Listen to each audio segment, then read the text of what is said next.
আমরা বলতে চাই আজকের এই 54 বছর পরে এসে আমরা চাই একটি মানবিক দেশ যেখানে সবাই অধিকার পাবে। আমরা চাই এমন একটি দেশ যেখানে মত প্রকাশের স্বাধীনতা থাকবে। আমরা দেখেছি আমরা বিগত আওয়ামী দুঃশাসন, তার আগে বাকশাল, সব কিছুতেই মূল ছিল কেউ তার মত প্রকাশ করতে পারে। মিডিয়াকে বন্ধ করা হয়েছিল।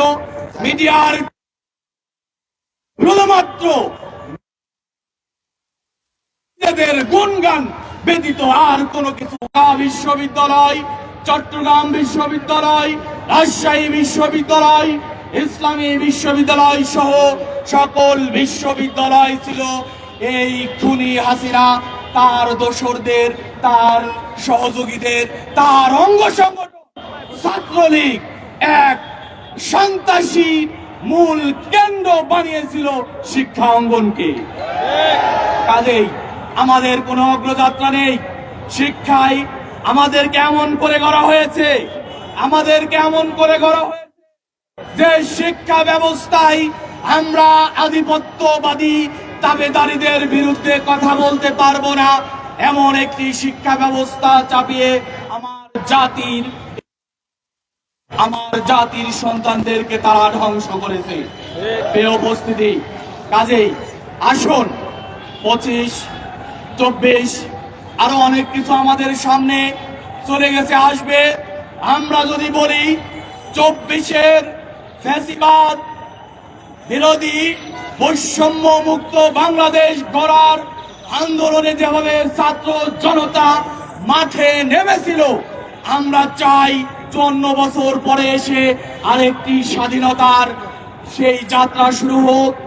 তার প্রথম সূচনা হতে হবে 24-এ যারা হত্যাকাণ্ড চালিয়েছে সেই সকল হত্যার মূল হোতা যারা ছিল তার করতে হবে, তাদেরকে বিচারের মুখোমুখি করতে হবে।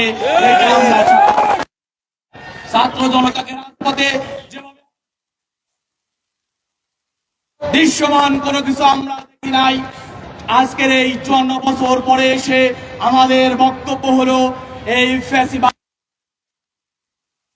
আমরা চাই সমৃদ্ধ বাংলাদেশ, আমরা চাই বৈষম্য মুক্ত নতুন একটি বাংলাদেশ যেখানে স্বাধীনতা থাকবে, যেখানে মত প্রকাশের অধিকার থাকবে, যেখানে মানবিক মর্যাদা থাকবে, যেখানে সকলেই সবার অধিকার বুঝে পাবে, এমন একটি বাংলাদেশ আমরা প্রত্যাশা করি।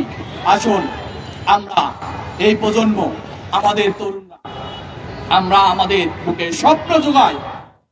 যদি খুব দ্রুতই আমাদের নিয়ে যে ষড়যন্ত্র, দেশ নিয়ে ষড়যন্ত্র এবং 24-এর খুনিদেরকে বিচার না করা হয়, তাহলে আবারও ছাত্র জনতা রাজপথে নামবে খুনিদের বিচার নিশ্চিত করার দাবিতে। আসুন আমরা সেই প্রত্যয় নেই। পরিশেষে বলতে চাই 54 বছর পরে এসে এখন মনে হচ্ছে সেই বাংলাদেশের স্বপ্ন আমরা দেখতে পাচ্ছি। দেখা উচিত যে বাংলায় সাম্য থাকবে, মানবিক মর্যাদা থাকবে, সামাজিক ন্যায় বিচার থাকবে। সেই বাংলার প্রত্যাশা রেখে বৈষম্যহীন নতুন এক বাংলার স্বপ্ন নিয়ে আমরা পথ চলতে চাই।